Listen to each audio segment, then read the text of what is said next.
You're listening to Only in Seattle. Can you make a living off of owning one bar? Like when you started, you just had the one bar. Yeah, if you haven't been married previously to someone you're not married to but still paying, it works really well, I think. But, yeah, so if you don't have the debt service of divorce, right, which is like an entire whole other lifestyle. Entirely. Yeah. That you got to pay for, that might even be based on when you were running a mortgage company as well. Right. Yeah. Your numbers get based off of previous lifestyles. Right, exactly. And so then you downsize. Right. But you're still paying the same amount out. Dude, you talk like somebody who knows what you're talking about. Yeah. Anyway. I have experienced that, but on a different, I don't own bars, but yeah. Right. Yeah. But no, if you wanted to, and like there's a different style of bar, like there are bar owners that own bars and bartend.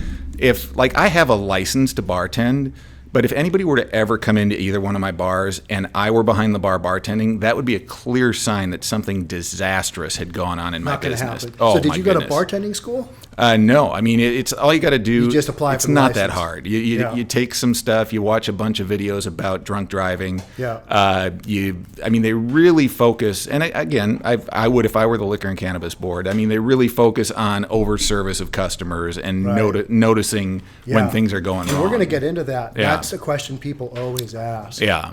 No, and that really matters. But again, I have a license to bartend, but I am not a bar owner who bartends at all. Like I just... You're a manager. I mean, I've tried to get to a point where I have people in place at the bars who are managing the bars for me. But it is typical, like same... You know it in any business you're in. Like as much as you want to get the best people, you want people who care. No matter how awesome the people are that work for you, nobody will ever care as much about your business as you do as the owner. Yeah, it's just the way it is. That's business ownership. Yeah, exactly. You got to take the ownership. Don't forget to subscribe to our channel and hit the notification bell so you'll know when our next video is out.